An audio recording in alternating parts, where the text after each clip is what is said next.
ನಿಂತು ನೋಡ್ರಿ 4 ಗಾಡಿ ಹೋಗ್ತಾವ. ಒಬ್ಬ ಬಂದವ್ರು ಅಬ್ಜೆಕ್ಷನ್ ಮಾಡಿದ್ವಿ, ನೀವು ಹೇಳ್ಬೇಕಾದ್ರೆ ತೊಗೊಂಡು ಮಾಡ್ರಿ ಅಂತ. ನಮ್ಮ ಕೆಲಸ ಮಾಡ್ಬೋದು. ಕಂಡಕ್ಟರ್ ಇದ್ರೆ ನಾವು ಸತ್ಯ ಹೋದವ್ರಪ್ಪ ಅವ್ರ ಮಗ ರೀ ಕುಂಟನ ರೀ. ನಾನು ಹೆಂಗೆ ರೀ ಮಮ್ಮ ನಾನು ದಿನ ಪೂಜೆ ಮಾಡ್ತೀನಿ ರೀ ನಿಮ್ಮ ಎಮ್ ಎಲ್ ಸಾವು ಕಡೆ ಹೆಚ್ಚಾಗ ನಾನು. ಯಾಕಂದ್ರೆ 12 ವರ್ಷ ಕಬ್ಬಾಗ 12 ವರ್ಷ ಕಾಲು ಬಿದ್ದು ಉರಿ ಹೆಚ್ಚಂದ್ರೆ 4 ಸಲ ಕಬ್ಬರಿ. ಈಗ ರೋಡ್ ಅವ್ನು ಹೊಲ್ದಾಗ ಅದ ರೀ.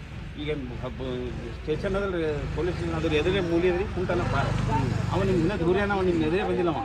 ಏನು ಮಾಡಿದ್ರೆ ನಿಮ್ಮ ಸಾಬೂನು ಪುಣ್ಯ ಅದ ನಮ್ಗೆ ನೀವು ದೂರಿಂದ ಇರ್ಲಿಕ್ಕೆ ಅದು ಒಂದೇ ರೋಡ್ ಮಾಡಿದಷ್ಟೇ. ನಮ್ಮದು ಕಣದ ರೋಡ್ ಹೋಗ್ತಾರೆ. ನಮ್ಮ ನಮ್ಮದೂರು ಗುಲ್ಬರ್ಗ ನಮ್ಮದೂರು 1 ಮಿನಿಟ್ ನಮ್ಮದೂರೇ ಕಣದ ರೋಡ್ ಹೋಗ್ತಾರೆ. ಅವರೆಲ್ಲ ರೈತರು ಬಂದಿರೋ ಒಂದು 30-40 ಮಂದಿ ಬಂದಿದ್ರು. ಅದು ಹೊಲ ತೊಗೋರಿ ನೀವು ವಸ್ತು ಅಂತ ಒಂದು 100 ಎಕರೆ ಆಗ್ತದೆ, ನಮ್ಮ ಹೊಲ ಖರೀದಿ ಮಾಡಿರಿ ಅಂತ. ಅಲ್ಲಿ 400 ಎಕರೆ ಹೊಲ ತೊಗೊಂಡು ನಾನು ಖರೀದಿ ಮಾಡಿ ಕೇಳಿ ಯಾಕೆ ಮಾಡ್ತೀರ ಅಂತಂದ್ರೆ ಏನು ಹೇಳಿದ್ರು, ಹೊಲಕ್ಕೆ ಹೋಳು ವಸ್ತು ವಿಡಿಯೋ ತಂದ, ಎತ್ತುಗಳು ಸಿಗಿ ಬಿದ್ದಿದ್ದು ವಿಡಿಯೋ ತಂದ್ರೆ, ಟಕ್ಗಳು ಸಿಗಿದ್ದು ವಿಡಿಯೋ ತಂದಾರ ಅವ್ರು ಇಟ್ಕೊಂಡು. ನಾವೇನು ಮಾಡಂದ್ರೆ ಬಿತ್ತಲಿಕ್ಕೆ ಬರಲ್ಲ, ಬಿದ್ದರೆ ಮಾಲ್ ತರ್ಲಿಕ್ಕೆ ಬರಲ್ಲ. ನಾವೇನು ಮಾಡೋಣ, ಯಾರು ಮುಸ್ಲಿಮ್ನವ್ರು ಬಂದಾನೆ ಕೇಳ್ತಾ ಇದ್ದಂದ್ರೆ 6 ಲಕ್ಷ ರೂಪಾಯಿ ನಾವು ಹೇಳಿದಾಗ 4 ಲಕ್ಷ ಕೇಳ್ತಾನೆ.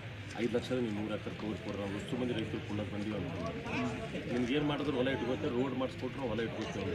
9 ಕೋಟಿ ಕೊಟ್ಟು ರೋಡ್ ಮಾಡಿದ್ರೆ 40 ಲಕ್ಷ ರೂಪಾಯಿ ಎಕರೆ ಹೊಲ ಎಷ್ಟು ಅದು ಅದಿರ್ಬೇಕು ಬಿಡಿ. ನೀವು ತೋರಿಸ್ತೀನಿ ಗುಲ್ಬರ್ಗ ಬಲ್ಲಿದ್ದು ನಮ್ಮದು ಟು ಕಣದಾಳ ಪೂರಾ ರೋಡ್ 9 ಕೋಟಿ ಕೊಟ್ಟು ರೋಡ್ ಮಾಡಿದ್ರು. ಇವತ್ತು 40 ಲಕ್ಷ ರೂಪಾಯಿ ಎಕರೆ KDದವ್ರು ಖರೀದಿ ಮಾಡಿದ್ರು ಹೊಲ. 5 ಲಕ್ಷ ಹೊಲ ತೊಗೊಂಡಿರ ನನಗೆ. ನೀವು ಯಾರಿಗೂ ಫೋನ್ ಮಾಡ್ತೀರಿ ನಂದು ಅವ್ರು ಪೂಜೆ ದಿನ ಬಂದಿದ್ದಾರೆ. ನಾವು ನಮ್ಮ ಕೈ ಮೇಲೆ ರೈತರು ಹಣದಿಗೂ ಎಷ್ಟು ಮಾಡಿಸ್ಕೊಡ್ತೀವಿ, ಯಾರು ಮಾಡಿ ಇಲ್ಲ. ಈ 3 ವರ್ಷದಾಗ ಏನಿಲ್ಲ ಸುಮ್ಮನೆ ಕೂತಿದ್ದೀವಿ. 1 ರೂಪಾಯಿ ಕೆಲಸ ಇಲ್ಲ. ಸರ್ಕಾರ ಇದ್ದರೆ ಹೇಳ್ತೀವಿ. ಈಗ ನಾವು ಏನೂ ಇಲ್ಲ. ಒಂದು ಹೇಳಿದೊಂದು ಜಲ್ದಿ ಬೋರ್ ಹೊಡ್ಲಿಕ್ಕಾಗಲ್ಲ. ಅವಾಗ ಹಂಗಿಲ್ಲ, ಬೋರಲ್ಲಿ ಯಾರು ಹೋಗ್ತಾರೆ ಗಾಡಿಗೆ ಬಂದು ಗಾಡಿ ಹೋಗ್ತೀವಿ. ಈಗೇನೋ ಹೇಳಿ ಏನೂ ಇಲ್ಲ.